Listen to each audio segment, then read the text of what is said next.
Ang marangyang biyembo ni Eduardo ay tahimik na dumausdos sa malinis at konkretong daan ng Ayala Alabang. Bawat mansyon na madaanan ay tila isang monumento ng tagumpay. Ngunit para kay Eduardo ang mga pader na ito ay nagmistulang pader din ng isang kulungan. Paghinto ng sasakyan sa tapat ng sarili niyang modernong mansyon, isang obra ng salamin bakal at bato, isang malalim na buntong hininga ang kumawala sa kanya. Isa na namang araw ang natapos sa opisina at isa na namang gabi ang haharapin sa isang tahanang puno ng katahimikan at alaala. Pagpasok niya sa malawak na pinto, ang lamig ng aircon at ang nakabibinging katahimikan ang sumalubong sa kanya. Walang sigawan ng mga bata, walang tawanan. Dati ang bahay na ito ay puno ng buhay sa tuwing uuwi siya. Puno ng mga halik at yakap mula kay Isabela, ang kanyang yumaong asawa, at ng masayang salubong ng kambal nilang anak. Ngayon ang bahay ay isa na lamang malaking espasyo, isang museo ng kanilang nakaraan. Leo Mia, tawag niya ang boses, ay halos lamunin ng kalawakan ng sala. Walang sagot. Naglakad siya papasok niluwagan ang kurbata sa leeg. Ang kanyang mga mata ay napadako sa isang pamilyar na pader kung saan dapat nakasabit ang pinakamalaki at pinakamahalagang larawan sa buong bahay. Ngunit wala ito roon. Isang kaluskos ang narinig niya mula sa main living area. Dahan-dahan siyang naglakad patungo roon at ang kanyang puso ay nagsimulang kumabog ng may halong kaba at pag-aalala. At doon natigilan siya. Ang kanyang mundo ay tila gumuho sa pangalawang pagkakataon. Sa sahig, sa gitna ng mamahaling Persian rug, nakalatag ang dambuhalang oil portrait ni Isabela. Basag ang salamigan, nagsisilbing proteksyon nito at ang canvas. Ang canvas ay may malaking punit sa gitna, tila sinadyang sinlaslas. Sa tabi ng nagkawatak-watak na obra nakatayo ang kambal. Si Leo, 6 na taong gulang, ay may hawak na gunting, ang mga matay nag-aapoy sa isang uri ng galit na hindi nababagay sa kanyang edad. Si Mia, ang kanyang kakambal, ay tahimik lang, may mga bakas ng luha sa pisngi. Ngunit ang ekspresyon ay kasing tigas ng sa kanyang kapatid. Anong ginawa ninyo? Nabasag ang boses ni Eduardo, isang halo ng hindi makapaniwalang pighati at namumuong galit. Si Leo ang sumagot, itinaas ang kanyang munting dibdib. Ayaw na namin siyang makita. Deklara niya, ang boses ay nanginginig ngunit buo. Palagi ka nalang malungkot kapag tinitingnan mo yan. Ayaw na naming makita kang malungkot. Napahawak si Eduardo sa kanyang sentido. Hindi ito ang unang beses na nagwala ang mga anak niya, pero ito ang pinakamalala. Direktang paglapastangan sa alaala ng kanilang ina. Hindi ninyo naiintindihan. Pilit niyang sinabi. Ang nanay ninyo yan. Wala na siya. Sigaw ni Mia, sa wakas ay nagsalita. Iniwan niya tayo. Katulad mo, Papa, palagi ka ring walay. Ang mga salita ay tumusok sa puso ni Eduardo na parang mga bubog mula sa basag na salamin. Tumingin siya sa mga anak niya. Sa kanilang mga mata, nakikita niya si Isabela. At sa bawat pagsuway nila, nararamdaman niya ang sarili niyang kabiguan bilang isang ama. Paano niya aayusin ang mga basag na piraso ng kanyang pamilya kung siya mismo ay wasak din sa loob, sa kabilang dako ng Kamaynilaan, sa isang maliit ngunit malinis na apartment sa Bacoor, Cavite? Ang hangin ay puno ng amoy ng bagong saing na kanin at ginigisang bawang.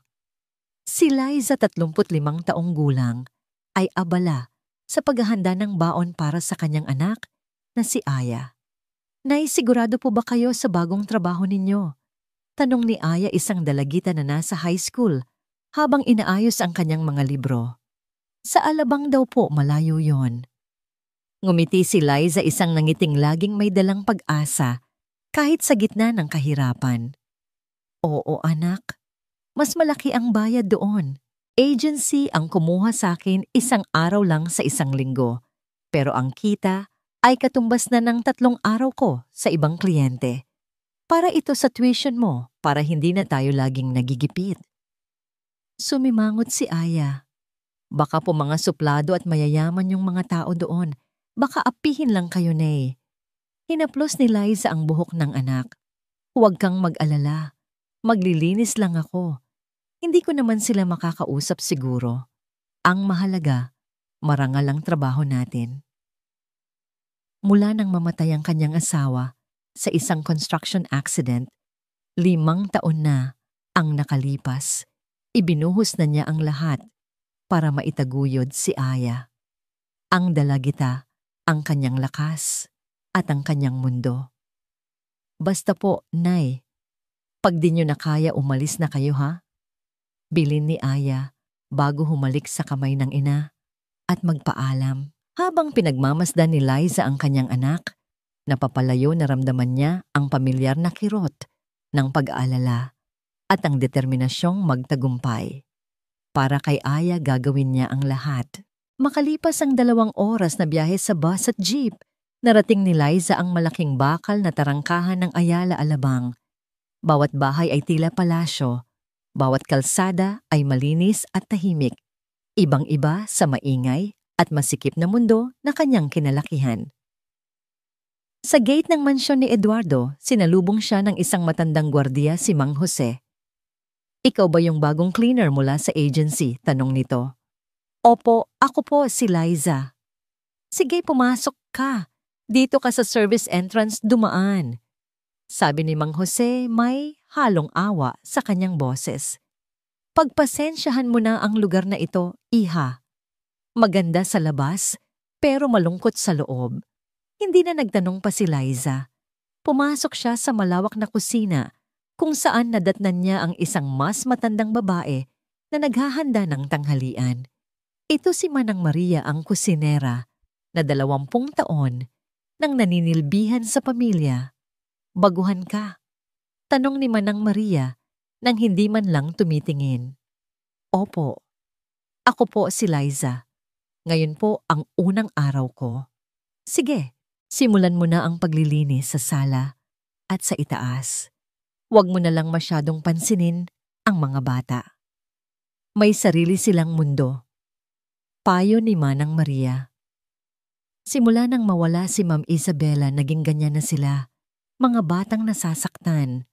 Tumangulang si Liza at sinimulan na ang kanyang trabaho. Habang nagpupunas siya ng mga mamahaling kasangkapan at nag-aalis ng alikabok sa mga family picture na nakapatong sa mga mesa, hindi niya maiwasang mapansin ang sinabi ni Mang Jose. Ang bahay ay perpekto, walang gamit na wala sa lugar, ngunit kulang ito sa init. Kulang sa puso.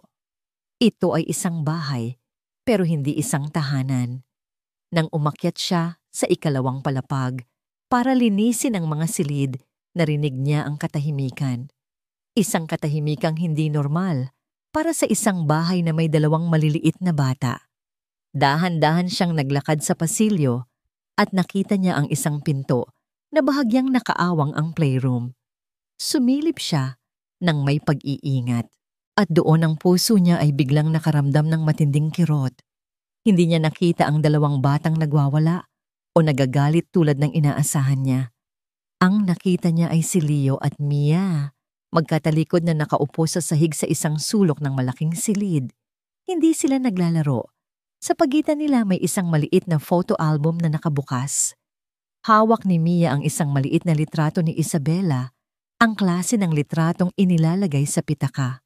Hinahaplos niya ang mukha sa larawan, tila ba sa ganoong paraan ay mararamdaman niyang muli ang init ng kanyang ina.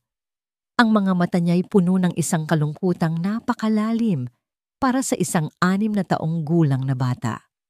Si Leo naman, nakatalikod, ay kunwaring abala sa pag-ikot-ikot ng gulong ng isang sirang kotse-kotsehan. Ngunit kahit nakatalikod, nakita ni Liza ang bahagyang panginginig ng kanyang maliliit na balikat. Umiiyak siya ng tahimik, ayaw magpahalata. Sa sandaling iyon, naunawaan ni Liza ang lahat. Ang sirang portrait ang pagiging suwailang galit. Lahat ay maskara lamang. Sa likod nito ay 2 batang ulila na labis na nangungulila sa kanilang ina. Hindi sila masasamang bata. Sila ay mga batang nasasaktan. Hindi niya namalayang bahagya siyang gumalaw at ang sahig na kahoy ay lumikha ng isang mahinang tunog. Biglang lumingon si Leo at ang kalungkutang nakita ni Liza sa kanyang mga balikat ay agad napalitan ng matigas na tingin. Ang kanyang mga mata ay naging alerto at puno ng pagdududa, parang isang mabangis na hayop na nagbabantay ng kanyang teritoryo. "Sino ka? Bawal ka rito." Sigaw niya, ang boses ay matinis, ngunit may diin. Nagulat si Mia at dalidaling itinago ang hawak na litrato sa likuran niya na parang isang ninakaw na yaman. Humakbang siya palapit sa likod ng kanyang kapatid, ginagawa itong pananggalang. Hindi natakot si Liza. Bilang isang ina, alam niya ang lengguwahe ng mga bata, kahit ang hindi nila sinasabi. Sa halip na sumigaw pabalik o magpakita ng awtoridad, nanatili siyang kalmado. "Pasensya na." Mahinahon niyang sabi, itinaas ang kamay na may hawak na basahan bilang patunay. "Ako ang bagong tagalinis. Hindi ko sinasadyang mang-istorbo." Ang kanyang boses ay malumanay, walang bahid ng pagbabanta. Tiningnan siya ni Leo mula ulo hanggang paa. "Wala kaming pakialam. Umalis ka na." Mariin niyang utos. Tumango si Liza, hindi nagpakita ng anumang inis o takot. Hindi siya nagtanong, hindi siya nang usisa. Iginagalang niya ang kanilang munting espasyo, ang kanilang sikretong mundo ng pighati. Dahan-dahan siyang tumalikod at isinara ang pinto. Iniwan silang muli sa kanilang katahimikan. Ngunit habang naglalakad siya palayo sa pasilyo, hindi ang pagiging suplado ng mga bata ang naiwan sa kanyang isipan, kundi ang eksenang nakita niya bago siya napansin, 2 munting kaluluwang nalulunod sa kalungkutan, pilit na kumakapit sa isang kupas na litrato, sa isang tahanang gawa sa basag na salamin. Ilang araw matapos ang insidente sa fotografiya, isang bagong uri ng tensyon ang bumalot sa mansyon ng mga Montemayor.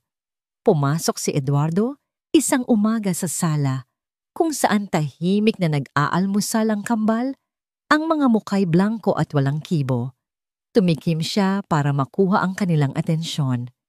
Simula ngayong araw, panimula niya ang boses ay formal at tila nanggagaling sa isang CEO na nag-aanunsyo ng bagong polisiya sa kumpanya. "May bago na kayong mag-aalaga. Isang professional." Nagtapos siya ng child psychology at may mga napakagandang rekomendasyon. Inaasahan kong ibibigay ninyo sa kanya ang respeto na nararapat. Nagkatinginan ng kambal. Si Leo ay agad na nag-krus ng mga braso, isang maliit na sundalong naghahanda sa digmaan. Si Mia naman ay bahagyang umatras sa kanyang upuan, ang mga matay puno ng pag-aalinlangan. Eksakto, 8:00 ng umaga, isang itim na kotse ang pumarada sa tapat ng mansyon. Mula roon ay bumaba ang isang babaeng nasa mga 50 anyos. Matikas ang tindig na kapusod, nang mahigpit ang kulay abong buhok, at walang bakas ng kahit anong emosyon ang kanyang mukha. Suot niya ay isang plansadong uniforme at sa halip na bag isang itim na clipboard ang tangan niya. Siya si Ginang Consuelo, pagpapakilala ni Eduardo. Yumuko ng bahagya si Consuelo, ngunit ang kanyang mga mata ay nanatiling malamig habang sinusuri ang kambal mula ulo hanggang paa na parang mga specimen sa isang laboratorio. "Magandang umaga," sabi niya, ang boses ay kasing tigas at kasing linis ng kanyang itsura. "Ako si Ginang Consuelo. Simula ngayon ako na ang bahala sa inyo. May mga patakaran tayong susundin." Pagkaalis ni Eduardo, papunta sa opisina na may bahagyang gumaang pakiramdam Dahil sa pag-aakalang naiayos na niya ang problema, agad ipinakita ni Consuelo ang kanyang tunay na kulay. Sa kabilang banda, si Liza ay tahimik na ginagampanan ang kanyang trabaho. Ito na ang pangalawang linggo niya at sa mga nakaraang araw maliliit. Ngunit makabuluhang interaksyon ang namagitan sa kanya at sa mga bata. Isang hapon, habang nagmamap siya sa pasilyo sa ikalawang palapag, nadulas si Leo na tumatakbo. Sumubsob ito sa sahig na gawa sa nara. Hindi ito gaanong malakas, pero sapat na para mag-umpisang mamuo ang luha sa mga mata ng bata. Leo, sigaw ni Consuelo mula sa playroom, ang boses ay puno ng pagkainis. Sinabi ko nang bawal tumakbo sa loob ng bahay. Tumayo ka riyan. Ngunit bago pa man makatayo si Leo, nakalapit na si Liza. Dahan-dahan niyang inilapag ang hawak na mop. Ayos ka lang, Leo. Tanong niya, ang boses ay malambing at puno ng pag-aalala. Lumuhod siya para maging kapantay ng bata at tiningnan ang tuhod nito. May maliit na gasgas. Napatingin sa kanya si Leo, nagulat sa kakaibang tono. Hindi ito galit. Hindi ito utos. Okay lang. Bulong niya, pilit itinatago ang sakit. Halika, lagyan natin ng band-aid yan para hindi maimpeksyon. Alok ni Liza. Dinala niya ang bata sa banyo at marahang nilinis ang sugat. Pagkatapos kumuha siya ng isang band-aid na may cartoon character mula sa kanyang bulsa. Laging may dala si Liza nito para kay Aya. Si Leo, na sanay ng pagalitan, ay tahimik lang na nagpabaya habang ginagamot siya. Walang salitang pasasalamat, ngunit sa kanyang mga mata may kislap ng pagtataka. Sa isa pang pagkakataon, habang naglilinis si Liza ng alikabok sa silid tulugan ni Mia, sinimulan niyang humimig ng isang lumang kundiman, isang uyay, na kinakanta sa kanya ng kanyang ina noong siya'y bata pa. Sa ugoy ng duyan, ginagawa niya ito nang hindi namamalayan isang paraan para gumaan ang kanyang pakiramdam. Si Mia, na tahimik na naglalaro ng manika sa isang sulok, ay napahinto. Anong kanta yan? Mahina niyang tanong. Napangiti si Liza. Ito, kanta ito sa akin ng lola mo sa tuhod. Paborito ito ng anak ko noong maliit pa siya. May anak ka. Usisa ni Mia, ang interes ay napukaw. Oo, kasing edad siya ng mga pinsan mo siguro. Ang pangalan niya ay Aya. Hindi na muling nagsalita si Mia, ngunit nanatili siyang nakikinig hanggang matapos ni Liza ang kanyang himig. Sa mga sandaling iyon, hindi siya ang tagalinis. Siya ay si Liza, isang ina na may sariling anak at may alam na mga kantang pampatulog. Ngunit ang maliliit na sandali ng init na ito ay madaling natatabunan ng nagyayelong presensya ni Consuelo. Naglatag siya ng isang schedule na parang sa isang kampo militar. 7:00 ng umaga almusal. Bawal magsalita. Bawal maglaro ng pagkain. Isang maliit na kampanilya ang hudyat ng simula at pagtatapos. Minsan aksidenteng nahulog ni Mia ang kanyang kutsara. Ang matalas na tingin ni Consuelo ang sumalubong sa kanya. Walang malikot sa mesa.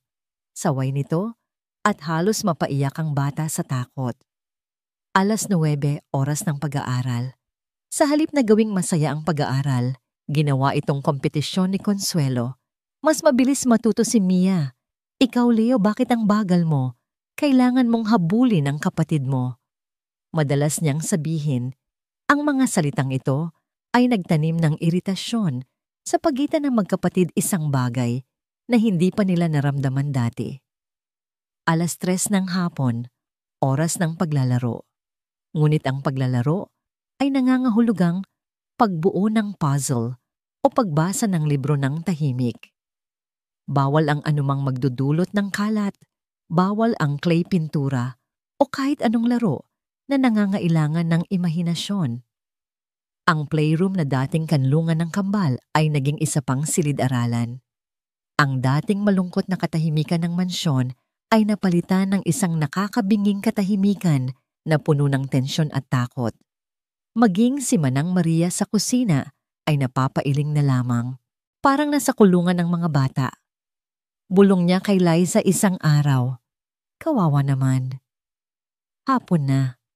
Si Liza ay nasa ibaba, tinatapos ang paglilinis ng sahig sa kusina. Malapit nang matapos ang kanyang oras sa trabaho. Ang buong bahay ay tahimik na naman. Isang katahimikang hindi mapakali. At bigla mula sa direksyon ng hapagkainan, isang matinis at puno ng takot na sigaw ang bumasag sa katahimikan.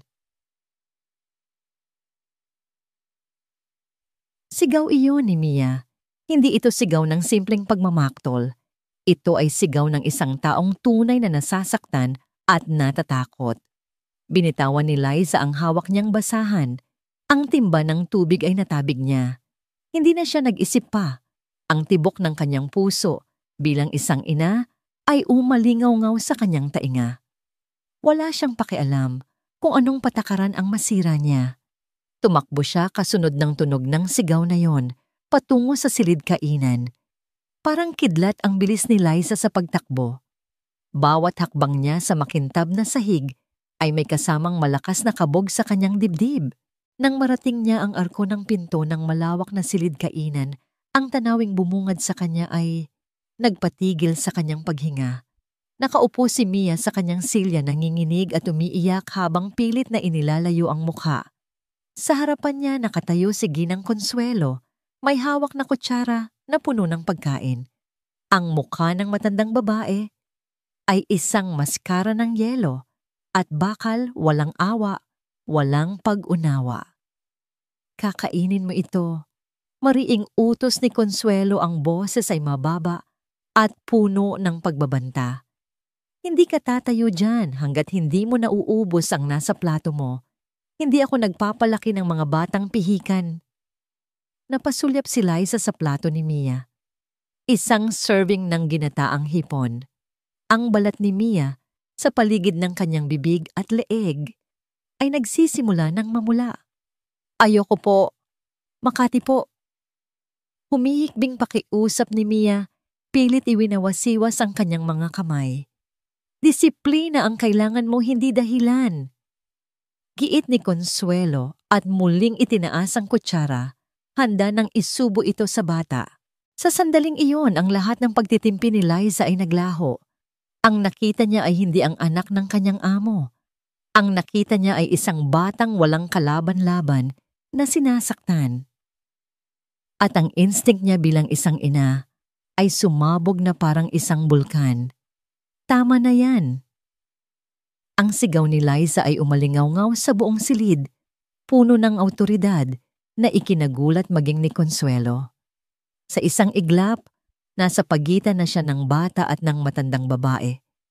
Ang kanyang katawan ay nagsisilbing panangga. Natigilan si Consuelo ang kutsara, ay nanigas sa ere.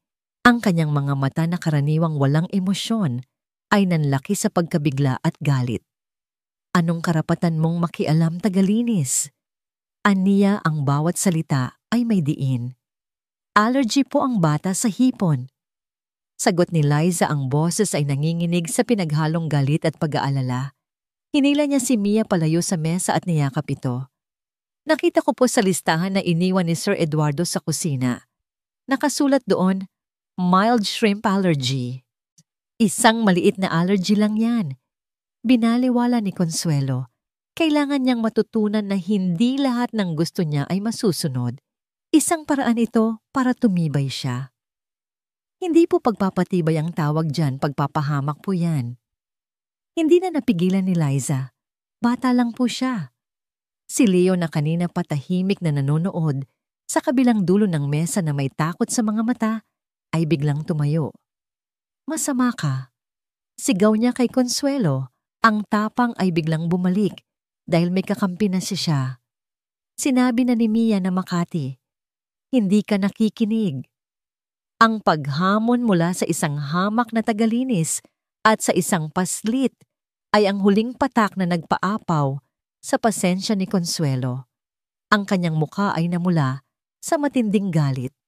Ang kontroladong imahe na kanyang itinatag ay gumuho. Sino ka para turuan ako sa trabaho ko? Singhal niya kay Liza ang tingin ay parang mga punyal. Isa ka lang katulong. Hanggang sahig lang ang alam mo, huwag mo akong pangunahan. Sa sobrang galit kinuha ni Consuelo ang baso ng malamig na tubig na nasa mesa. Walang babala, walang pag-aalinlangan ibinuhos niya ang buong laman nito sa mukha ni Liza. Splash! Ang malamig na tubig ay tumulo mula sa buhok at mukha ni Liza pababa sa kanyang uniforme. Namilog ang kanyang mga mata sa pagkabigla. Ang kambal ay napasinghap. Para sa isang sandali, ang tanging maririnig ay ang tunog ng tumutulong tubig sa sahig. Hindi pa nakakabawi si Liza sa pagkabigla nang yumakap sa kanyang mga binti ang dalawang bata. "Tita Liza!" Umiiyak na, sabi ni Mia isinubsob ang muka sa basang uniforme ni Liza. Si Leo naman ay humarang sa harapan ni Liza na kadipa, ang mga braso na parang isang munting agila na nagpoprotekta sa kanyang pugad. "Huwag mong saktan si Tita Liza." Sigaw niya, ang luha ay namumuo na rin sa kanyang mga mata. Si Consuelo, sa halip na makaramdam ng pagsisisi, ay lalo pang nagalit.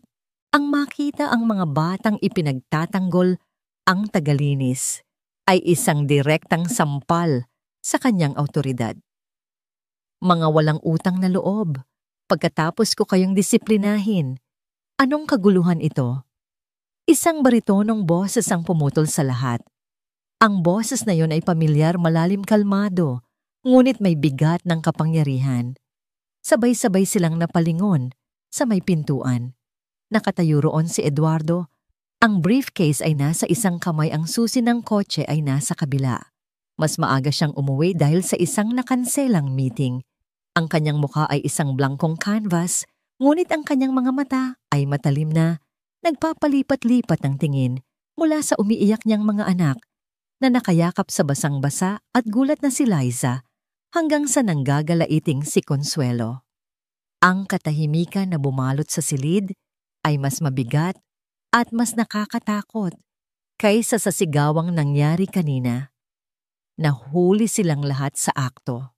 At sa gitna ng lahat, isang basag na pamilya at isang estranghero ang magkahawak nagkakaisa laban sa isang kaaway na siya mismo ang nagdala sa loob ng kanilang tahanan. Ang malamig at matigas na boses ni Eduardo ang bumasag sa katahimikan. "Ginang Consuelo, ipaliwanag mo." Hindi ito tanong, isa itong utos. Agad na nagbago ang anyo ni Consuelo. Mula sa isang nagnginggit-ngit na halimaw, naging isa siyang kaawa-awang biktima. "Sir Eduardo, salamat at dumating kayo." Sabi niya, ang boses ay puno ng pagkukunwaring ginhawa. Ang babaeng ito, at itinuro niya si Liza na parang isang basahan, ay nakikialam sa pamamaraan ko ng pagdidisiplina. Sinusulsulan niya ang mga bata na suwayin ako. Tumingin si Eduardo kay Liza na nakatayo pa ring tulala, basang-basa at yakap-yakap ng dalawang bata. Pagkatapos ay ibinaling niya ang tingin sa kanyang mga anak. Ang puso niya ay nahati. Sa isang banda naroon ang isang professional na may magagandang kredensyal. Sa kabila naroon ang sarili niyang mga anak na hindi niya na maintindihan. Bago pa man makapagsalita na si Liza para ipagtanggol ang sarili, isang maliit na boses, ang buong tapang na sumigaw. Sinungaling. Lahat ay napatingin kay Leo. Nakatayo siya sa harap ni Liza, ang mga kamao ay nakakuyom. Ito ang unang pagkakataon na nakita ni Eduardo ang anak na gumamit ng galit para ipagtanggol ang iba sa halip na para manakit lang. "She's a liar, Papa." Ulit ni Leo, ang Tagalog niya ay nahaluan ng Ingles, isang bagay na nangyayari kapag malakas ang kanyang emosyon. "She's hurting Mia. Pinipilit niya si Mia to eat shrimps and she knows it's Makati." "Totoo po, Papa." Sumunod si Mia, ang boses ay nanginginig ngunit malinaw. Itinuro niya ang namumula niyang leeg. "Sinabi ko po sa kanya na ayoko, pero pinagalitan niya ako. Palagi niya kaming pinapagalitan. Sabi niya mabagal daw si Leo. Sabi niya, bawal daw kaming maglaro." Ang sunod-sunod na revelasyon mula sa mga batang bihirang magsalita ng maayos sa kanya ay parang mga suntok sa sikmura ni Eduardo. Tiningnan niya si Consuelo na ngayon ay namumutla. Mga batang walang disiplina, nagsisinungaling sila para pagtakpan ang kanilang pagiging suwail. Depensa ni Consuelo, ngunit ang kanyang boses ay wala ng dating kumpiyansa. Tumingin muli si Eduardo sa eksena, ang kanyang mga anak, na sa loob ng 2 taon ay itinuring niyang mga kalaban, ay mahigpit, na nakakapit sa isang babaeng halos hindi pa niya kilala, isang babaeng binuhusan ng tubig para protektahan sila. Isang bagay sa loob niya ang nagsabi sa kanya kung sino ang dapat paniwalaan. Naalala niya ang isang bagay, ang mga security camera na ipinakabit niya sa mga common area ng bahay 1 taon na ang nakalipas para sa seguridad. Ginang Consuelo, sumama ka sa opisina ko. Sabi ni Eduardo, ang boses ay wala ng emosyon. Binalingan niya si Liza at ang mga bata. Dito lang kayo. Alagaan mo muna sila, Liza. Sa loob ng kanyang home office, umupo si Eduardo sa harap ng kanyang malaking monitor. Sa ilang click lang lumabas ang footage mula sa dining area. Kitang-kita niya ang lahat ang pagpupumilit ni Consuelo, ang pag-iyak ni Mia, ang matapang na pagpasok ni Liza, ang pagtatalo, at ang walang awang pagbuhos ng tubig. Nag-rewind pa siya. Nakita niya ang mga nakaraang araw si Consuelo, na hinihila ang braso ni Leo si Consuelo, na sinisigawan si Mia si Consuelo, na itinutulak ang mga laruan gamit ang paa. Pagkatapos, in-scan niya ang footage mula sa pasilyo. Nakita niya ang eksena, ilang araw na ang nakalipas si Leo na nadulas at si Liza na marahang lumuluhod para gamutin ito gamit ang isang band-aid na may cartoon. Nakita niya si Mia na tahimik na nakikinig habang si Liza ay humihimig ng isang lumang kanta. Ang kaibahan ng 2 babae ay kasing liwanag ng araw at gabi. Tumayo si Eduardo. Ang kanyang mukha ay parang bato. Hinarap niya si Consuelo na nakatayong kinakabahan sa isang sulok. Kunin mo na ang mga gamit mo. Sabi niya, ang boses ay malamig na parang yelo. Umalis ka na ngayon din. Huwag ka nang magpapakita pa sa pamamahay na ito. Ipapadala ko na lang ang huling sahod mo. Pero Sir Eduardo, wala na tayong dapat pag-usapan. Putol ni Eduardo. Umalis ka na bago pa ako magbago ng isip at tumawag ng pulis para sa child abuse. Ang salitang child abuse ang nagpatahimik kay Consuelo. Walang imik kinuha niya ang kanyang gamit at nagmamadaling umalis. Ang kanyang pagmamataas ay basag na parang salamin. Bumalik si Eduardo sa silid kainan. Naabutan niyang pinupunasan ni Liza ng tuwalya ang buhok ng 2 bata habang kinakausap sila sa mahinang boses. Ang eksena ay puno ng kapayapaan, isang bagay na matagal nang nawala sa bahay na yon. Liza? Tawag niya. Agad na napatayo si Liza, ang mukha ay puno ng pag-aalala. Ito na siguro ang pagkakataon na siya naman ang sesantehin dahil sa pakikialam. Ngunit sa kanyang pagkagulat, lumapit si Eduardo na may kakaibang ekspresyon sa mukha, isang halo ng pagsisisi at determinasyon. Patawarin mo ako, Liza, sabi niya. Ako ang nagkamali. Hindi ko dapat hinayaan na mangyari ito sa'yo at sa mga anak ko. Sir, trabaho ko lang po na. Hindi. Putol niya. Ginawa mo ang hindi kayang gawin ng mga professional. Pinakitaan mo sila ng malasakit. Huminga siya ng malalim. Kaya mayroon akong alok sa'yo. Natigilan si Liza.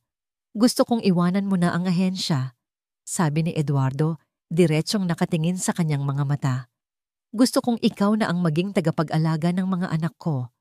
Full-time. Triplehin ko ang sahod na binibigay sa'yo ng ahensya, may mga benepisyo ka pa. Ikaw na ang bahala sa kanila. Parang nabingi si Liza.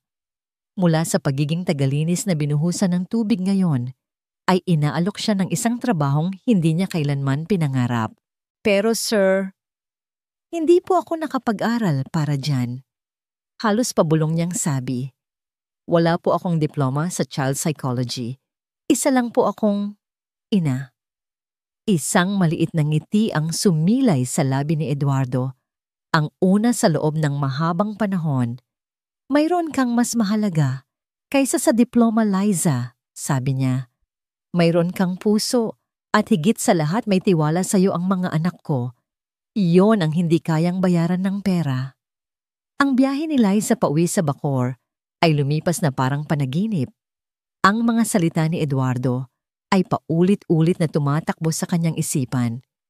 Ang bigat sa kanyang dibdib ay napalitan ng magkahalong tuwa at kaba.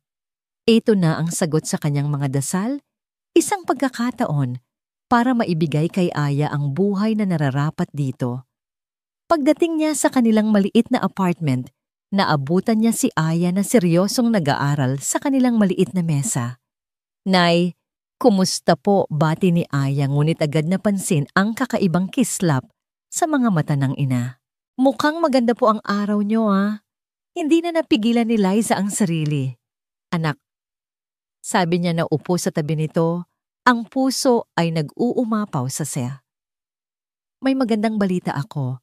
Kinausap ako ni Sir Eduardo.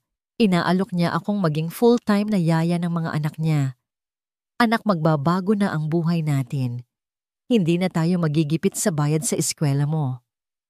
Hinintay ni Liza ang masayang reaksyon ng anak. Ngunit sa halip isang katahimikan ang namagitan sa kanila.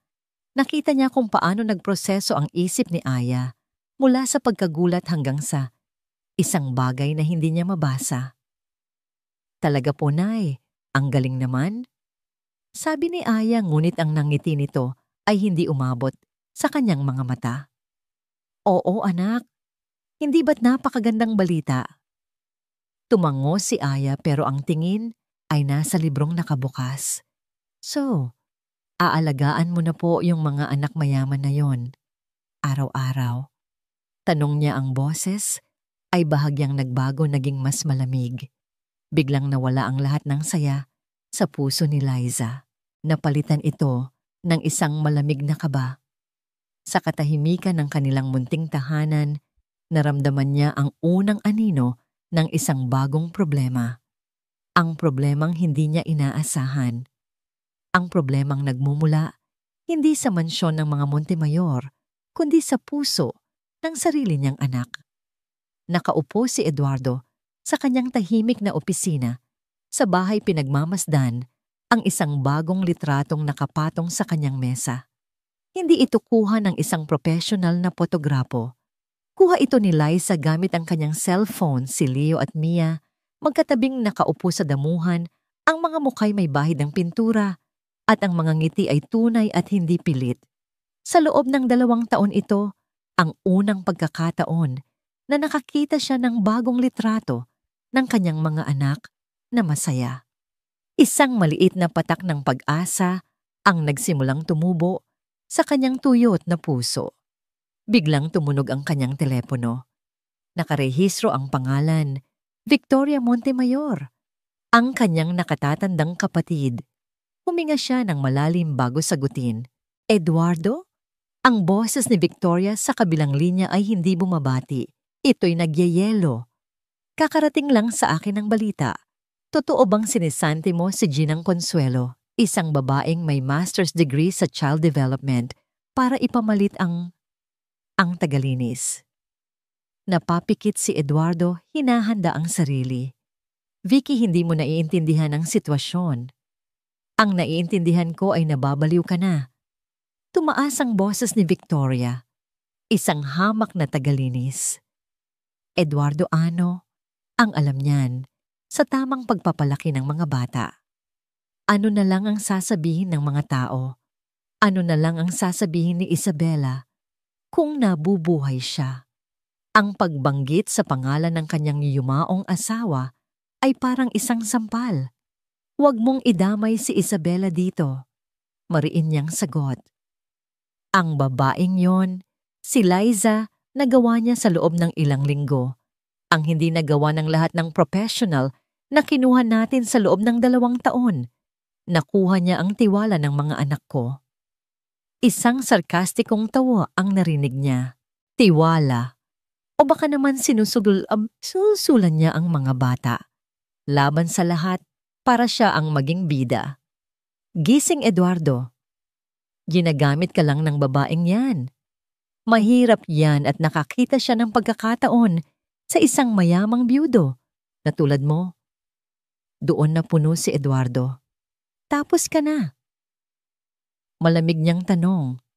Kung tatawag ka lang para insultuhin ang taong tumutulong sa pamilya ko, ibababa ko na ito. Eduardo, makinig ka. Click. Ibinaba ni Eduardo ang telepono, ngunit kahit tapos na ang tawag ang mga salita ni Victoria, ay naiwang parang lason sa hangin mga aninong nagbabalik para guluhin ang bagong silang na kapayapaan. Sa sumunod na mga linggo ang mansyon ay unti-unting nagbago. Ang dating nakakabinging katahimikan ay napalitan ng mga tunog ng buhay. Sa umaga sa halip na tahimik na almusal, hinihikayat ni Liza ang kambal na magkwento. Napanaginipan ko lumilipad daw ako. Nahihiyang kwento ni Leo isang araw na ikinagulat ni Liza. Wow, ang galing naman. Saan ka nakarating? Tanong niya at mula roon ay umagos ang isang kwentong puno ng imahinasyon. Ang playroom na dating selda ng pag-aaral ay naging isang studio ng sining. Naglabas si Liza ng mga clay finger paints at lumang dyaryo. Sige, gumawa tayo ng kahit anong gusto ninyo, sabi niya. Sa una nag-atubili ang kambal hindi sanay sa kalat. Ngunit hindi nagtagal ang sahig ay napuno na ng mga nilikhang hayop na gawa sa clay at mga obra maestra ng pintura. Ang tawa ni Mia habang nadudulas sa pintura at ang sigaw ng tagumpay ni Leo nang makabuo siya ng isang dinosaur ay musika sa tainga ni Liza. Maging si Eduardo ay napansin ang pagbabago. Nagsimula siyang umuwi ng mas maaga, hindi na dahil sa obligasyon, kundi dahil sa isang uri ng pananabik na marinig ang mga tunog na yon. Isang hapon, tahimik siyang pumasok at nakita niya ang tatlo sa sahig naglalaro ng board game tumatawa ng malakas. Sa sandaling iyon, nakita niya hindi ang kanyang empleyado at mga anak, kundi isang imahe ng isang pamilya. Ngunit habang namumulaklak ang buhay sa loob ng mansyon sa labas naman, ay nagsisimulang malanta ang mundo ni Aya. Sa eskwelahan, nagsimulang kumalat ang tsismis. Isang kamag-anak ng isa sa kanyang mga kaklase ay nagtatrabaho bilang hardinero sa isang bahay sa Alabang. Mabilis na nagdugtong-dugtong ang mga kwento. Aya, totoo ba? Yung nanay mo raw yaya na ng mga Montemayor? Tanong ng kaklase niyang si Sandra. Isang araw sa kantin, sapat na ang lakas para marinig ng lahat sa kanilang mesa. Namula si Aya. Tagapag-alaga siya. Pagtatama niya. Tagapag-alaga, ulit ni Sandra, may panunuya sa boses. Ang sosyal naman pakinggan ng yaya. Sabi nila, sobrang yaman daw ng amo ng nanay mo. Biyudo pa. Naku, baka di magtagal stepdaddy mo na yon. Nagtawanan ng ibang mga kaklase. Oo nga, anak ng katulong na umaasenso, sigaw ng isa pa. Ang bawat salita ay parang isang suntok sa sikmura ni Aya. Ang trabahong ipinagmamalaki ng kanyang ina ay ginagawang isang kasuklam-suklam na biro. Pakiramdam niya ay hinuhubaran siya. Sa harap ng lahat ang kahirapan nila ay isinasampal sa kanyang mukha. Samantala, sinimulan na ni Victoria ang kanyang plano. Sa kanyang mga eleganteng pananghalian, kasama ang mga amiga at sa mga pagtitipon ng alta sosyedad, maingat niyang ikinakalat ang kanyang bersyon ng katotohanan. Nakakaawa talaga ang kapatid ko. Sasabihin niya habang humihigop ng tsa. He's still so lost after Isabella's death. At itong babae, she's taking advantage of his vulnerability. Pinapalabas niyang siya lang ang nakakaintindi sa mga bata. I'm just so worried for my pamangkins. Baka kung anong gawin sa kanila. Ang lason ay mabisa. Ang mga makapangyarihang kaibigan ni Eduardo ay nagsimulang mag-alinlangan. Ang kanyang desisyon ay naging usap-usapan, isang senyales ng kahinaan at kawalan ng tamang pag-iisip. Isang Biyernes ng hapon pagod, ngunit masaya umuwi si Liza sa kanilang apartment. May dala siyang isang maliit na kahon ng mamahaling ensaymada, pasalubong para kay Aya. Pagbukas niya ng pinto, nadatnan niya si Aya na nakaupo sa mesa ngunit hindi nag-aaral. Nakatitig lang ito, sa kawalan ang mga mata ay namumugto at ang mukha ay matigas. Anak, tawag ni Liza agad na nakaramdam ng kaba. Inilapag niya ang pasalubong. Anong problema? May nangyari ba sa school? Hindi sumagot si Aya. Lumapit si Liza at hinawakan ang balikat nito. Aya, magsalita ka. Nag-aalala si nanay. Biglang tumayo si Aya, ang mga mata ay nag-aapoy sa galit at sakit. Pinagtatawanan ako sa school, Nay. Sigaw niya, ang boses ay basag. Alam na ng lahat. Alam na nilang katulong ka lang. Natigilan si Liza. Anak, walang masama sa trabaho ko. Walang masama. Putol ni Aya. Sabi nila ang nanay ko daw, yung katulong nilalandi yung amo para guminhawa ang buhay. Sabi nila, ginagamit mo daw yung mga bata para makuha mo ang pera ng papa nila. Nakakahiya. Nay, sobrang nakakahiya. Ang bawat salita ay tumagos sa puso ni Liza. Ang sakit na nararamdaman ng kanyang anak ay doble-dobleng sakit para sa kanya. Hindi totoo yan, Aya. Alam mo yan. Pero yun ang tingin nila at yun ang nakikita ko. Giit ni Aya, ang mga luha ay malayang dumadaloy sa kanyang mga pisngi. Mas mahalaga na po ba sila kaysa sa akin? Buong araw sila ang kasama. Nyo sila ang inaalagaan nyo. Sila ang pinapatawan nyo. Pag-uwi nyo rito, pagod na kayo para sa akin.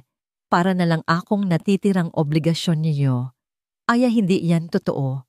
Ginagawa ko ito para sa'yo. Para sa akin o para sa kanila? Humakbang paatras si Aya, ang mukha ay puno ng pait. Tiningnan niya ang ina na parang isang estranghero. Ayoko na, Nay. Sigaw niya, ang huling salita ay isang pagsabog ng lahat ng kanyang kinimkim na sakit at kahihiyan. Ayoko na sa trabaho ninyo. Sigurado ka ba rito, Eduardo? Tanong ni Liza habang pinagmamasdan ang sarili sa salamin. Suot niya ang isang simpleng itim na bestida, ang pinakamatinong damit sa kanyang aparador na binili niya ilang taon na ang nakalipas para sa isang binyag. Pakiramdam niya ay isa siyang maya na nagkakamaling lumipad kasama ng mga agila. Ngumiti si Eduardo mula sa may pintuan. You look beautiful, Liza, sabi niya, at sa tono ng kanyang boses, alam ni Liza na totoo ang sinasabi nito. At oo, sigurado ako, ito ay isang corporate anniversary dinner para sa mga empleyado at partners ng hotel. Hindi ito isang socialite ball. At higit sa lahat, lumapit siya. Bahagi ka na ng pamilyang ito. Panahon na para makita ng lahat yon. Sa likod nila, abala ang kambal sa pagsusuot ng kanilang sapatos. Si Leo ay nakasuot ng isang maliit na polo shirt at si Mia naman ay may suot na bestidang kapareho ng kulay ng damit ni Liza. Silang dalawa ang pinakamasigasig sa lahat. Ito ang unang pagkakataon na lalabas silang kasama ang kanilang ama at si Tita Liza bilang isang grupo. Ngunit sa kabila ng pag-a-assure ni Eduardo, ang kaba sa dibdib ni Liza ay hindi nawawala. Ang mga masasakit na salita ni Aya ay sariwa pa sa kanyang isipan. Ito ang uri ng mundo na kinatatakutan ng kanyang anak, isang mundo kung saan siya huhusgahan.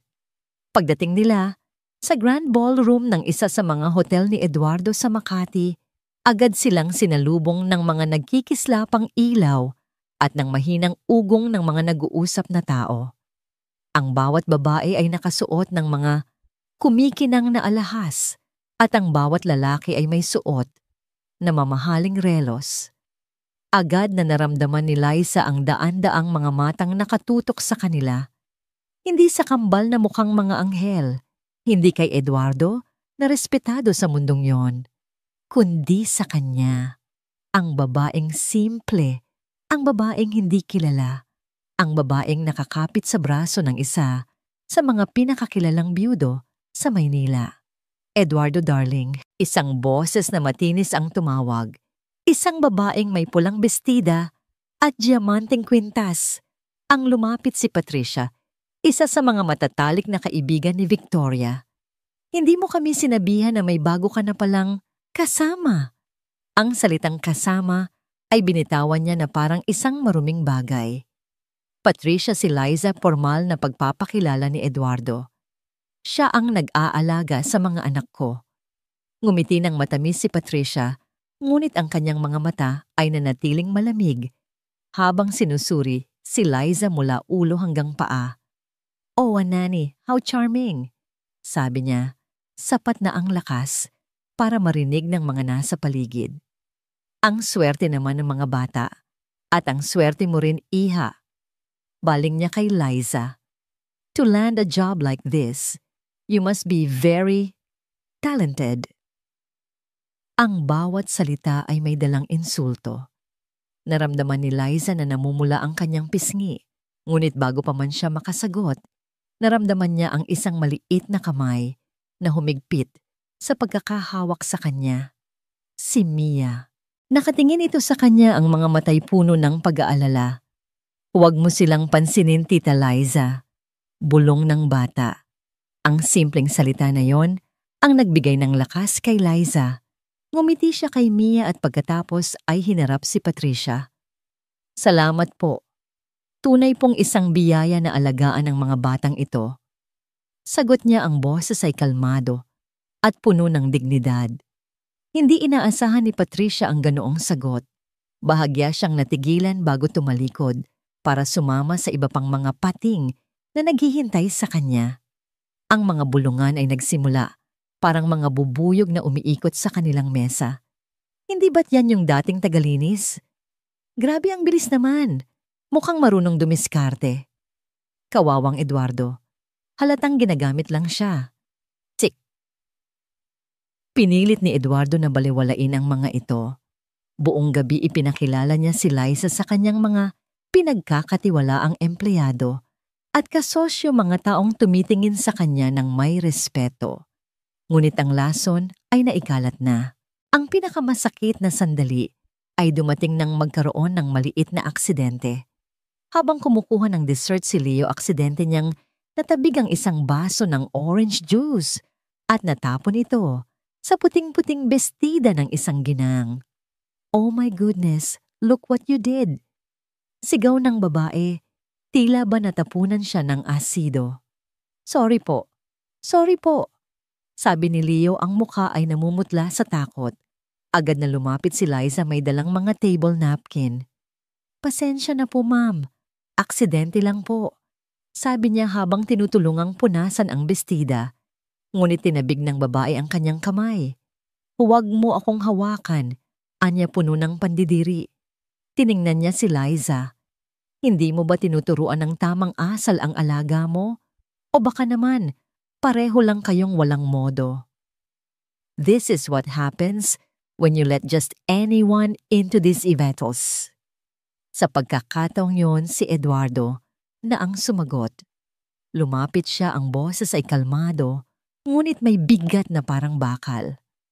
"Eleanor," sabi niya sa babae, "aksidente ang nangyari. Humingi na ng tawad ang anak ko. At si Liza ay kasama ko. Kung may problema ka sa mga kasama ko, ibig sabihin ay may problema ka sa akin." Natigilan ng babae at ang lahat ng nasa paligid na nakarinig ay natahimik. Ito ay isang direktang deklarasyon. Ipinagtatanggol ni Eduardo Montemayor ang kanyang yaya. Ngunit ang pinsala ay nagawa na. Naramdaman ni Liza na gusto na lang niyang maglaho. Ang bawat tingin ay parang isang karayom. Ang bawat bulungan ay isang sampal. Kahit anong tapang ang ipakita niya, nasasaktan siya. Nasasaktan siya para sa sarili niya at lalo na para sa mga bata na napipilitang masaksihan ang lahat. Sa isang sulok ng ballroom, hindi nila namalayan may isang taong hindi nila inaasahan. Isang pinsan ni Victoria na may hawak na cellphone ay palihim na kinukuhanan ng litrato ang eksena si Eduardo na nakatayo sa harap ni Liza na parang isang kabalyero at si Liza na nakayuko hawak ang kamay ng dalawang bata. Isang perpektong imahe ng drama. Kinunan niya ang pinakamagandang anggulo kung saan mukhang kaawa-awa si Liza at mukhang nag-aaway si Eduardo. Pagkatapos, mabilis niyang itinipa ang isang caption. Eduardo Montemayor ipinagtatanggol ang kanyang bagong inspirasyon sa isang high-profile event. Mukhang nakahanap na ng kapalit si Isabela. Sa isang click lang pinindot niya ang post.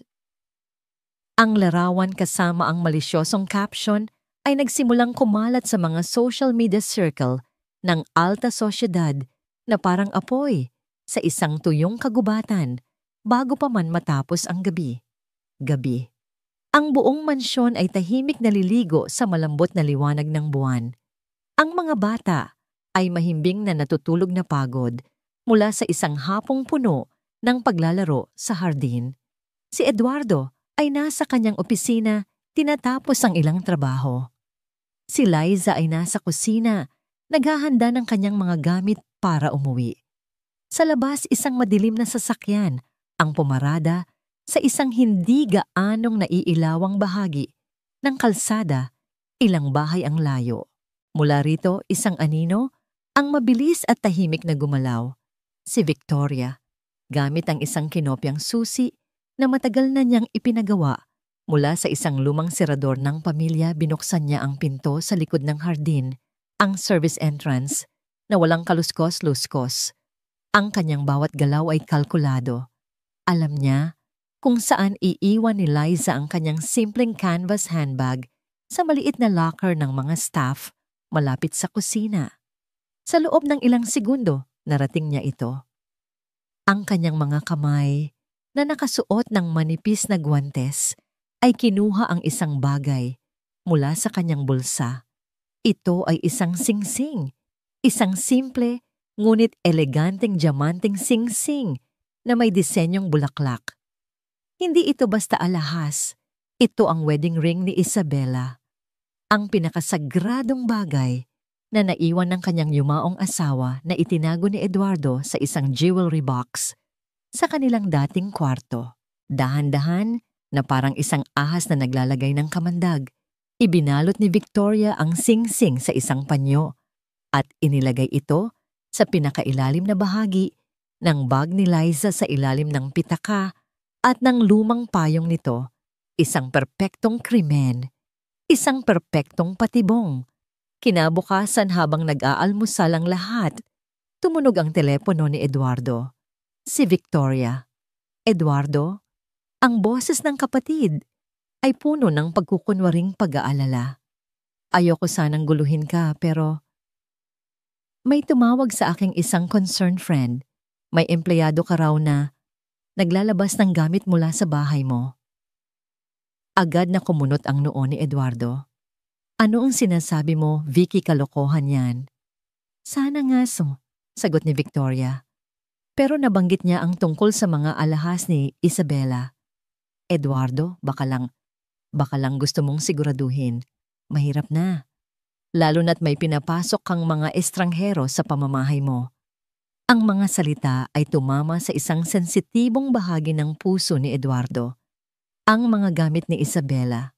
Matapos ibaba ang telepono, hindi siya mapakali. Bagamat ayaw niyang paniwalaan, isang maliit na uod ng pagdududa ang nagsimulang kumain sa kanyang isipan. Matapos ihatid ang mga bata sa eskwela, kasama si Liza umakyat siya sa kanyang kwarto. Binuksan niya ang jewelry box. Naroon ang mga kwintas, ang mga hikaw. Ngunit wala. Ang espasyong para sa wedding ring ni Isabela ay bakante. Ang kanyang puso ay nagsimulang tumibok ng mabilis. Hindi maari. Ngunit sino-sino ang gagawa nito? Buong araw gulong-gulo ang isip ni Eduardo. Ayaw niyang harapin ang posibilidad.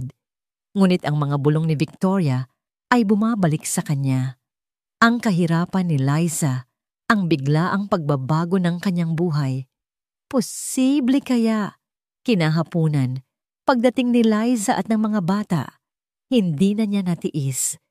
Liza, maaari ba kitang makausap sa opisina? Sabi niya ang boses ay mabigat. Puno ng pagtataka sumunod si Liza.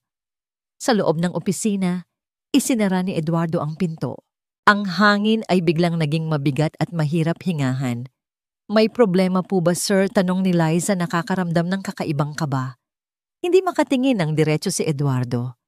Liza, may nawawalang gamit dito sa bahay.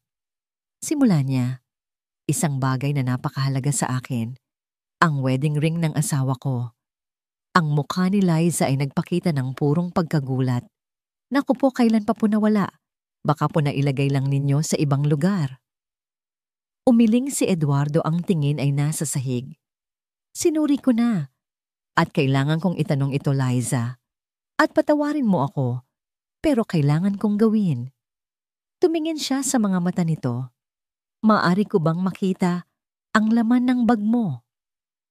Ang tanong ay parang isang malakas na sampal sa mukha ni Liza. Ang hangin ay tila ninakaw mula sa kanyang mga baga. Ang kanyang mga mata ay nanlaki sa hindi makapaniwalang sakit. Ano po, halos pabulong niyang sabi. Pakiusap, Liza, para lang maalis na ang duda sa isipan ko. Ang puso ni Liza ay nadurog. Ang lalaking pinagkakatiwalaan niya, ang pamilyang minahal niya na parang sarili niya, ay inaakusahan siya ng pagnanakaw. Ang kanyang mga mata ay nagsimulang mamasa. Nanginginig ang mga kamay, kinuha niya ang kanyang bag mula sa sahig at walang imik na inilapag sa mesa ni Eduardo. Sige po, sir. Sabi niya, ang boses ay basag.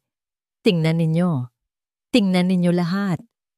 Sa bawat gamit na inilalabas ni Eduardo, ang kanyang pitaka na may lamang ilang daang piso, ang suklay, ang maliit na bote ng alkohol, ang litrato ni Aya ay parang isang hiwa sa puso ni Liza. At pagkatapos sa ilalim ng lahat, nakita ito ni Eduardo. Isang panyong puti. Kinapa niya ito.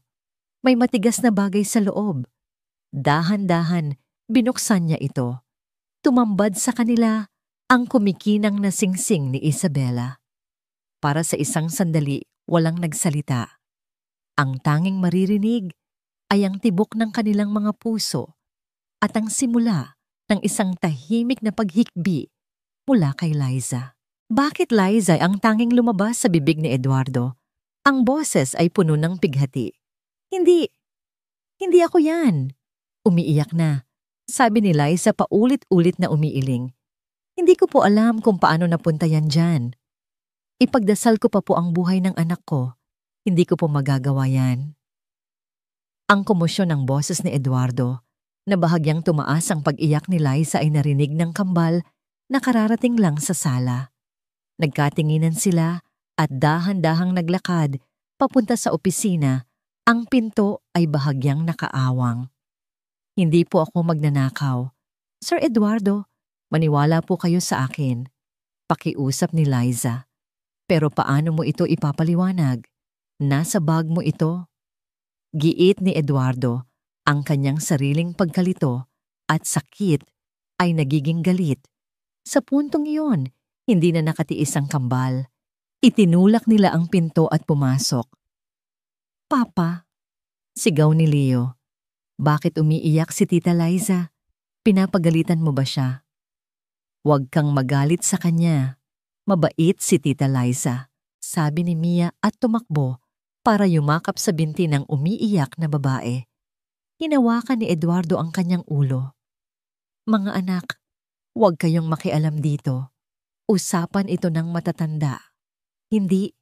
Sigaw ni Leo at humarang sa pagitan ng kanyang ama at ni Liza.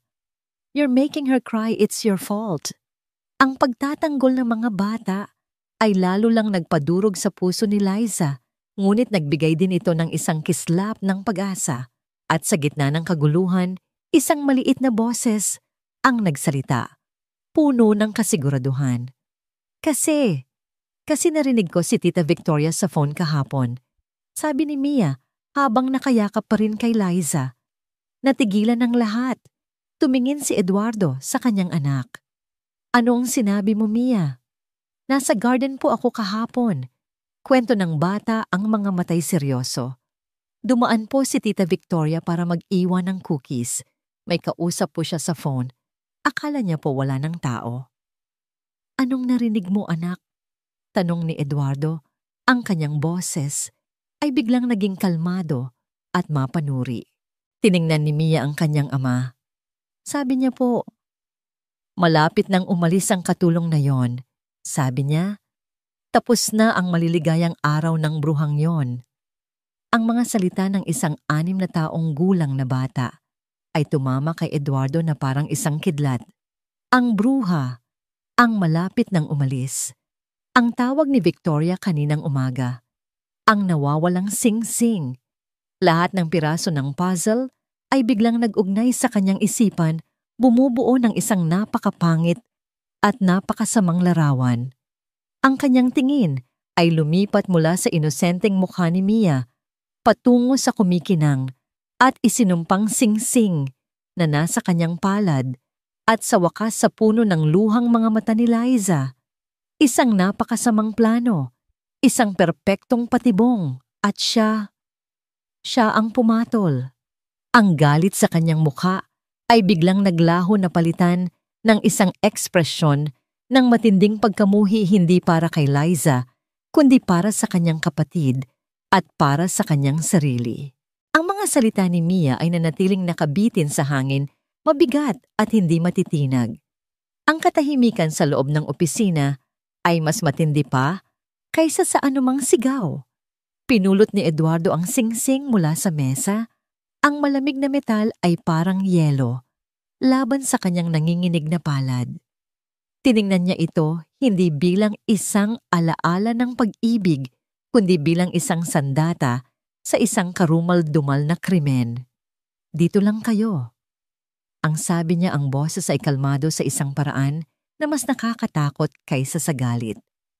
Tumingin siya kay Liza na nakayuko pa rin at humihikbi, at pagkatapos ay sa kanyang 2 anak na nakabantay sa tabi nito na parang mga munting guwardiya. Huwag kayong aalis. May kailangan lang akong ayusin. Hindi na siya naghintay ng sagot. Mabilis siyang lumabas ng opisina, kinuha ang susi ng kanyang kotse at parang ipo-ipo na lumabas ng bahay. Ang ugong ng kanyang BMW na humarurot palayo ay narinig sa buong kabahayan. Ang biyahe mula Ayala, Alabang patungo sa penthouse ni Victoria sa Bonifacio Global City ay nilakbay ni Eduardo sa loob lamang ng 20 minuto, isang biyaheng karaniwang inaabot ng 1 oras. Ang kanyang mga kamay ay mahigpit na nakakapit sa manibela. Ang mga ugat sa kanyang braso ay litaw na litaw. Ang kanyang isipan ay isang nag-aalab na bagyo ng galit, pagkadismaya at pagsisisi. Hindi na siya dumaan sa intercom. Ang galit na enerhiya niya ay tila naramdaman ng mga gwardiya sa lobby na agad siyang pinapasok. Pagdating sa sahig ng penthouse, halos kaladkarin niya ang mabigat na pinto nang walang katok-katok. Naabutan niya si Victoria sa kanyang malawak na sala, nakaupo sa isang puting sofa, kalmadong nagbabasa ng isang mamahaling magazine habang may hawak na kopita ng puting alak. Ang perpektong imahe ng isang babaeng walang inaalala sa mundo. Eduardo, sabi niya nagulat, ngunit agad nang ngumiti. What a pleasant surprise. To what do I owe the... Hindi na niya natapos ang sasabihin. Sa isang mabilis na kilos ibinato ni Eduardo ang singsing ni Isabela sa ibabaw ng glass coffee table. Klang ang tunog ng metal laban sa salamin ay matinis at marahas. Natapon ang alak ni Victoria. Napatalon siya sa gulat. Tiningnan niya ang singsing, pagkatapos ay ang mukha ng kanyang kapatid. Isang mukhang hindi pa niya nakikita kailanman. Isang mukhang kayang pumatay. Anong ginawa mo, Vicky? Tanong ni Eduardo. Ang boses ay mababa, bawat salita ay may diin na parang mga bato. Anong Anong ibig mong sabihin? Nauutal na sagot ni Victoria pilit na pinapanatili ang kanyang pagiging kalmado. Nahanap mo na pala. Saan sa bag ba niya? Huwag ka nang magkunwari. Sumabog si Eduardo. Ang kanyang boses ay umalingaw-ngaw sa buong penthouse. Narinig ka ni Mia, narinig ka niya sa telepono kahapon. Tapos na ang maliligayang araw ng bruhang yon. Ginaya niya ang boses ng kapatid puno ng pang-aalipusta. Ikaw ang naglagay nito sa bag ni Liza. Ang mukha ni Victoria ay biglang namutla na parang papel. Ang lahat ng pagkukunwari ay naglaho. Nahuli na siya. Eduardo, makinig ka. Ginawa ko lang yon para sa'yo. Para sa pamilya. Para sa pamilya. Umalingaw-ngaw ang tawa ni Eduardo, ngunit ito'y tawang walang saya, puno ng pait. Sinira mo ang tiwala ko. Sinubukan mong wasakin ang buhay ng isang inosenteng tao. Sinaktan mo ang mga anak ko sa paraang hindi mo maiintindihan. Inosente. Tumayo si Victoria, ang takot ay napalitan na ng depensa. Isang ahas ang babaeng yon. Minamanipula ka niya. Minamanipula niya ang mga bata. Binulag ka niya, Eduardo. Hindi mo na nakikita ang tama sa mali. Ang tanging hindi ko nakikita ay ang kapatid ko. Sigaw ni Eduardo, itinuro siya. Ang nakikita ko ay isang babaeng puno ng inggit at pagkamuhi inggit dahil nagawa ni Liza ang hindi mo nagawa, ang pasayahin, ang mga pamangkin mo. Inggit dahil sa wakas, pagkatapos ng 2 taon, nagsisimula na ulit akong maging buo. Dahil sa kanya. Oo, dahil sa kanya. Ang pag-amin na yon ay ang huling dagok. Natigilan si Victoria. Hindi na ito tungkol sa mga bata o sa pamilya. Ito ay tungkol sa isang bagay na mas malalim. Mahal mo na siya. Bulong ni Victoria hindi bilang tanong, kundi bilang isang mapait na pag-ako. Hindi sumagot si Eduardo. Tinitigan niya lang ang kapatid, ang mga mata ay puno ng pagkadismaya. Ayoko nang makita ang pagmumukha mo. Sabi niya, ang boses ay pagod na. Huwag kang lalapit sa mga anak ko. Huwag kang lalapit kay Liza. At huwag ka nang tatawag sa akin. Para sa akin wala na akong kapatid. Tumalikod siya, bawat hakbang ay mabigat. Eduardo, sandali. Umiiyak na tawag ni Victoria. Patawarin mo ako. Nagkamali ako. Ngunit hindi na lumingon si Eduardo. Isinara niya ang pinto sa likuran niya. At kasabay nito, isinara rin niya ang isang kabanata ng kanyang buhay. Pagbalik ni Eduardo sa mansyon ng galit ay napalitan na ng matinding bigat ng pagsisisi. Naabutan niya ang eksena sa sala na halos ikadurog muli ng kanyang puso. Si Liza ay nakaupo sa sofa, ang muka ay nakasubsob sa kanyang mga palad. Sa tabi niya si Mia ay marahang hinahaplos ang kanyang likod. Sa kabilang panig si Leo ay nakatayo na. Parang isang bantay, ang mga matay matalim na nakatingin sa pinto, naghihintay sa pagbabalik ng ama. Dahan-dahan siyang lumapit. Walang nagsalita. Naupo siya sa sahig sa mismong harapan ni Liza. Ang isang makapangyarihang CEO, ang isang amang nasaktan, ay inilagay ang sarili sa pinakamababang posisyon. Liza. Sabi niya, ang boses ay basag. Itinaas ni Liza ang kanyang mukha. Ang kanyang mga mata ay namumugto at puno ng sakit, ngunit wala ng luha. Patawarin mo ako, bulong ni Eduardo. Patawarin mo ako sa pagdududa ko sa'yo. Patawarin mo ako sa sakit na idinulot ko. Tama ka at mali ako. Napakaliit kong tao. Hindi nagsalita si Liza. Tinitigan niya lang ito, hinahayaang ang kanyang mga mata ang magsalita. Bumaling si Eduardo sa kanyang mga anak. At kayong dalawa, sabi niya, patawarin niyo rin si Papa. Dapat pinakinggan ko kayo. Dapat pinagkatiwalaan ko kayo. Mula ngayon pangako, pakikinggan ko na kayo palagi. Si Mia na may pusong puno ng pag-unawa ay bumaba mula sa sofa at niyakap ang leeg ng kanyang ama. Okay lang, Papa. We forgive you. Ngunit si Leo ay nanatiling nakatayo. Tumingin siya kay Eduardo pagkatapos ay kay Liza. "Are you going to send Tita Liza away?" Tanong niya, ang boses ay seryoso. Ito ang pinakamahalagang tanong. Lahat ng mata ay napunta kay Liza.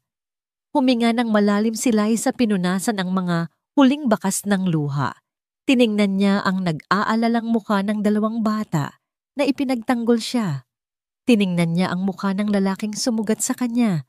Ngunit ngayon ay humihingi ng tawad ng buong kapakumbabaan. Alam niyang may dalawa siyang pagpipilian. Ang umalis at protektahan ang kanyang sarili mula sa mas marami pang sakit o ang manatili para sa mga batang walang ibang kasalanan kundi ang magmahal sa kanya. "Hindi ako aalis," sabi niya sa wakas. Ang boses ay mahina, ngunit matatag.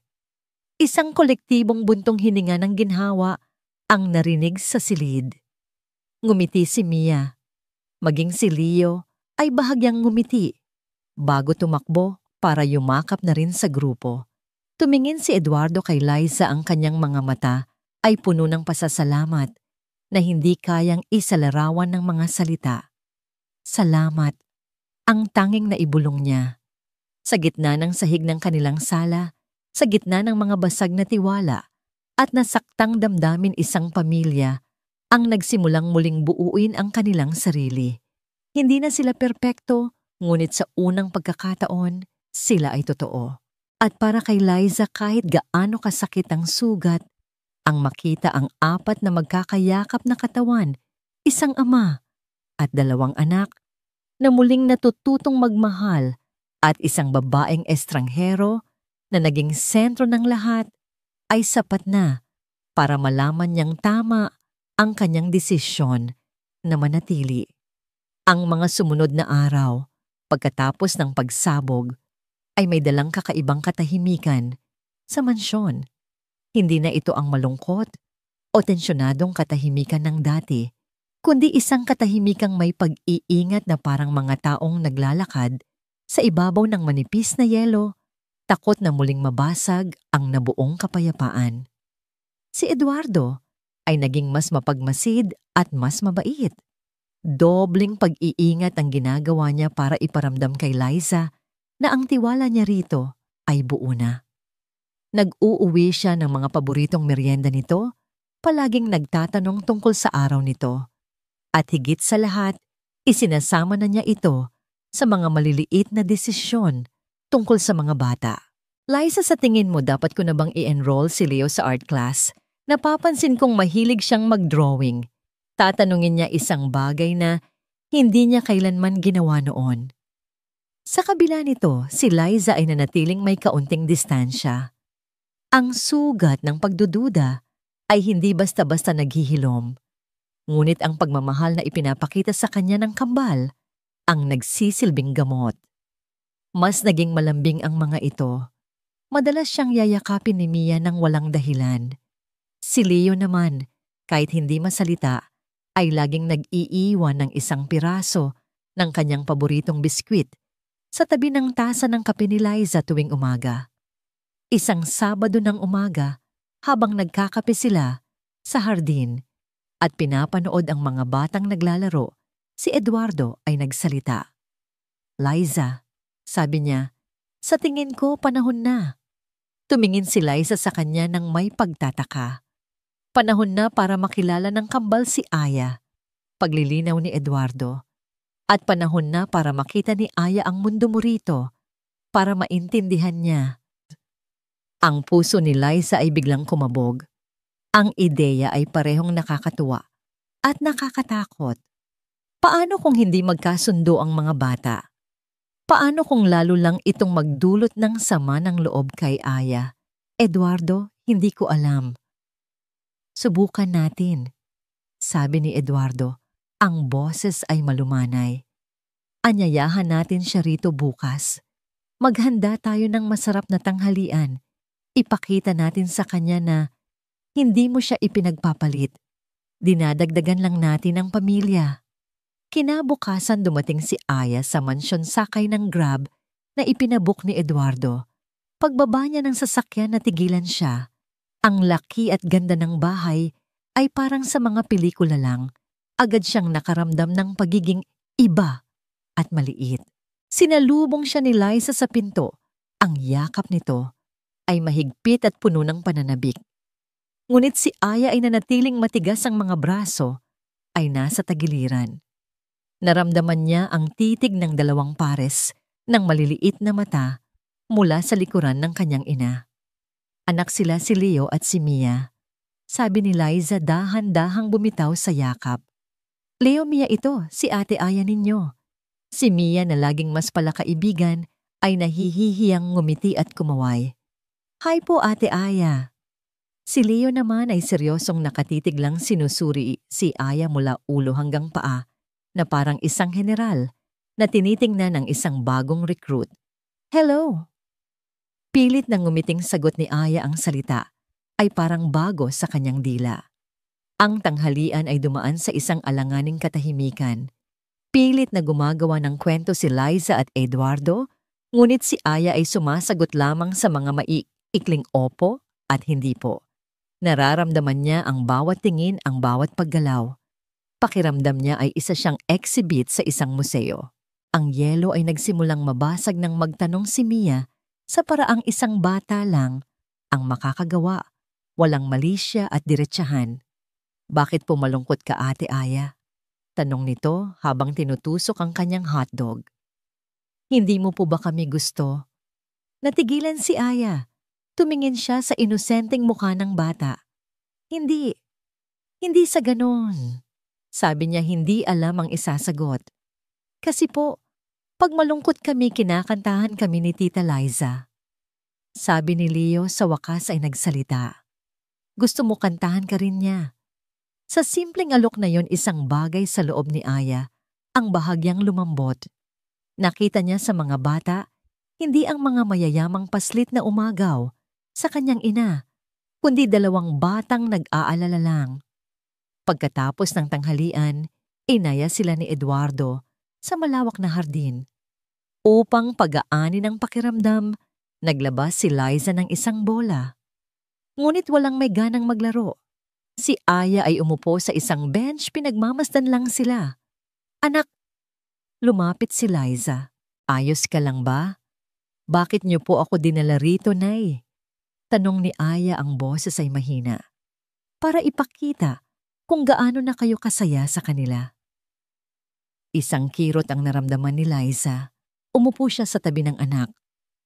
Dinala kita rito para makita mo na may sapat na espasyo para sa'yo rito. Sabi niya, para makita mo na hindi nababawasan ang pagmamahal ko sa'yo dahil lang minamahal ko rin sila.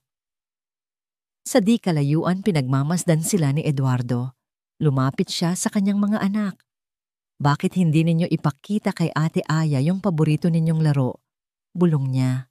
Nagkatinginan ang kambal at tumakbo palapit kay Aya. Ate Aya, laro tayo. Sabi ni Mia, hinihila ang kamay nito. Turuan mo kami ng bagong laro. Napatingin si Aya sa mga batang sabik. Naalala niya ang isang laro na madalas nilang laruin ng kanyang yumaong ama.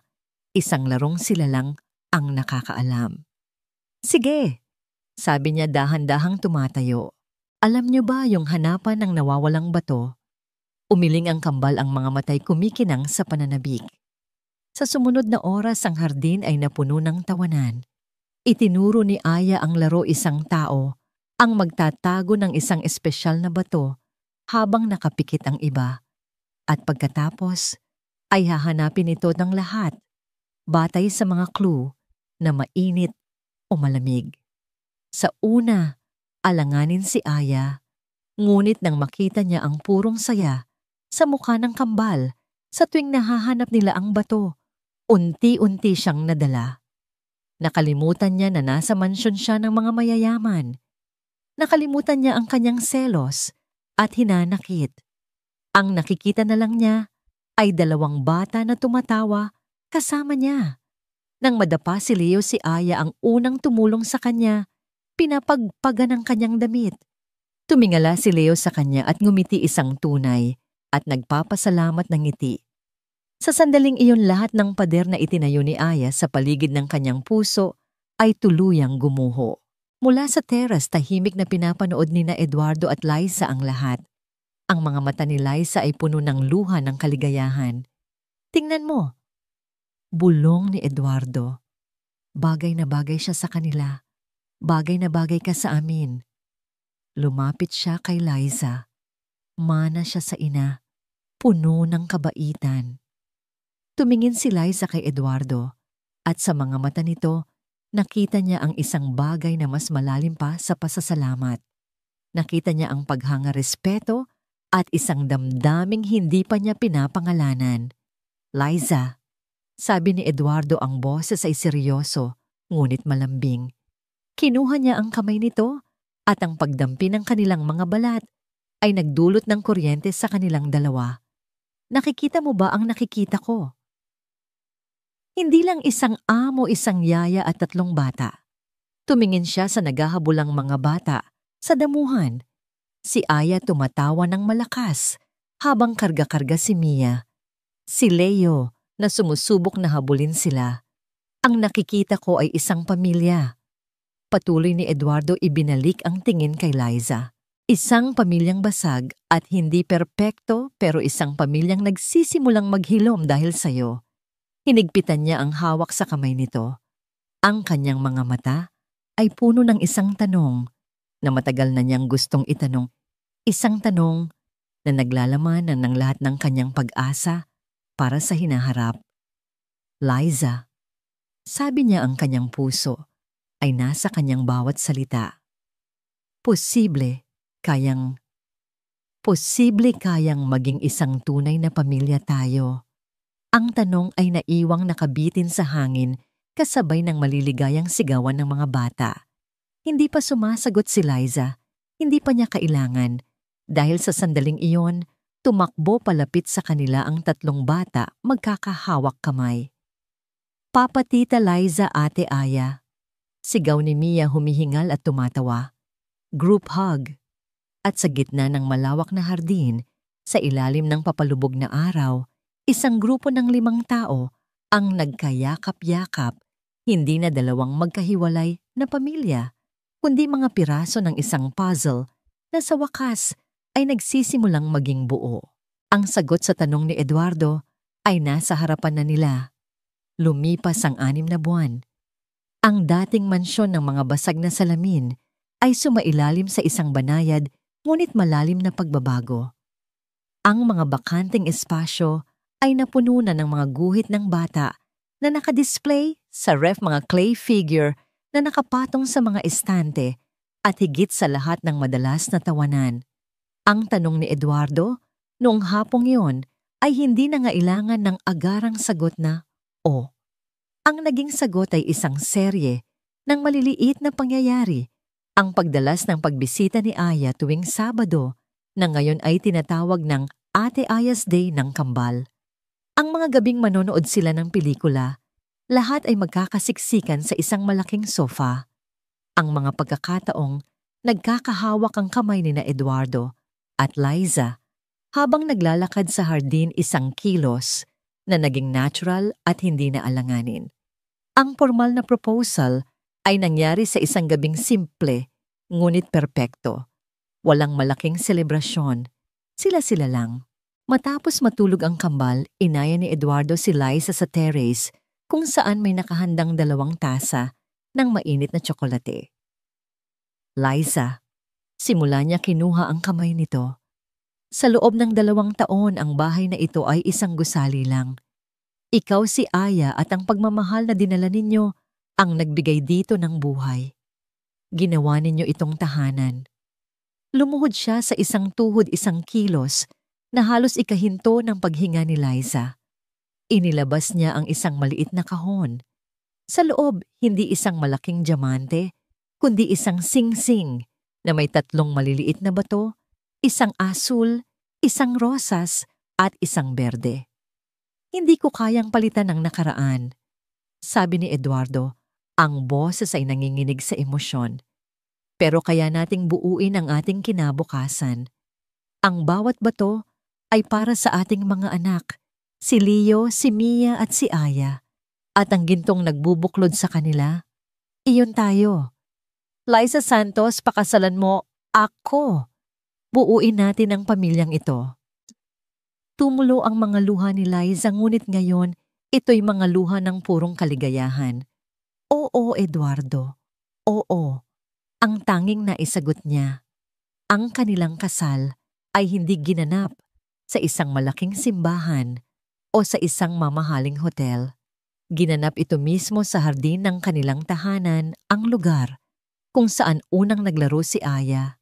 Kasama ang kambal ang lugar kung saan unang tinanong ni Eduardo ang pinakamahalagang tanong. Ang seremonya ay simple at intimate. Kakaunti lang ang bisita, si Manang Maria at Mang Jose na tumayong mga ninong at ninang. Ilang matatalik na kaibigan at kasamahan sa trabaho ni Eduardo na tunay na sumuporta sa kanila, at ang mga kaibigan ni Aya mula sa eskwelahan na ipinagtanggol siya sa mga nanunukso. At naroon din si Victoria.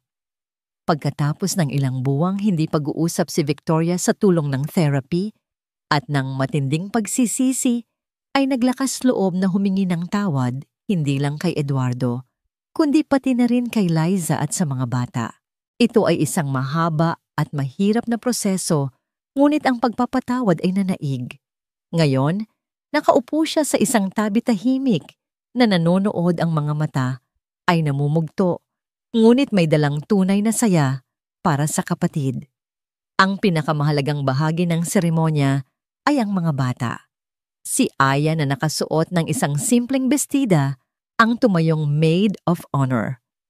Habang naglalakad siya sa aisle, hindi na siya ang dalagitang puno ng hinanakit, kundi isang proud na anak at nakatatandang kapatid. Si Mia, ang naging flower girl, masayang nagsasaboy ng mga puting talulot ng rosas. Si Leo naman, sa kanyang maliit na suit, ang ring bearer bitbit ang isang unan kung saan nakapatong ang dalawang simpleng singsing. Seryoso ang kanyang mukha, tinutupad ang isang napakahalagang misyon. Sa halip na tradisyonal na panata ang bawat isa sa pamilya, ay may maikling sinabi, "Nanggako akong aalagaan ka, mamahalin at igagalang hindi lang bilang asawa, kundi bilang ang babaeng nagligtas sa akin at sa aking pamilya," sabi ni Eduardo habang isinusuot ang singsing kay Liza.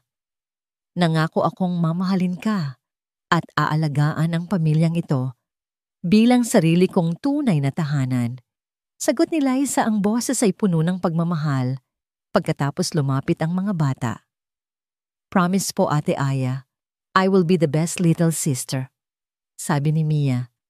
"Promise po, Papa, I will help Tita Liza, Mama Liza take care of our family," seryosong sabi ni Leo. At si Aya, humarap sa lahat ang boses, ay matatag. "Nangako po ako na magiging pinakamabuting ate sa aking mga bagong kapatid. At Nay pa, salamat po sa pagbuo ng pamilyang ito." Nang ideklara silang mag-asawa, ang unang halik ni na Eduardo at Liza bilang Mr. and Mrs. Montemayor ay mabilis na sinundan ng isang malakas at masayang sigaw mula sa tatlong bata na sabay-sabay tumakbo para yumakap sa kanila. Ang tawa at palakpakan ng mga bisita ay sumabog sa hardin. Ang reception ay hindi isang formal na salo-salo, kundi isang masayang picnic sa damuhan. Naglaro ang mga bata, nagkwentuhan ang mga matatanda. Nagkaroon ng sayawan kung saan ang unang isinayaw ni Eduardo ay si Liza at ang sumunod ay ang kanyang tatlong anak isa-isa. Habang papalubog ang araw, pinagmamasdan ni Liza ang kanyang bagong pamilya. Si Eduardo, karga-karga si Mia habang nakikipaghabulan kay Leo. Si Aya nakaupo sa damuhan, tinuturuan si Manang Maria kung paano gamitin ang kamera ng cellphone. Ang dating hardin na puno ng katahimikan ay isa ng paraiso ng buhay. Lumapit sa kanya si Eduardo, niyakap siya mula sa likuran. "Masaya ka ba, mahal ko?" bulong nito. Sumandal si Liza sa dibdib niya, pinanood ang papalubog na araw na nagpipinta ng kulay kahel at rosas sa kalangitan. "Sobra," sagot niya. Sino ang mag-aakala na ang isang basag na salamin ay pwedeng maging isang napakagandang mosaic? Hindi na nila kailangan ng perpektong litrato na nakasabit sa pader.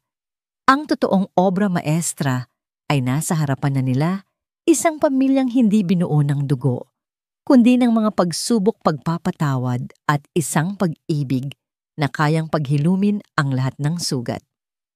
Ang kanilang bagong simula ay hindi isang pagtatapos ng kwento, kundi ang unang pahina ng isang mas maganda at masayang aklat na sila mismo ang may akda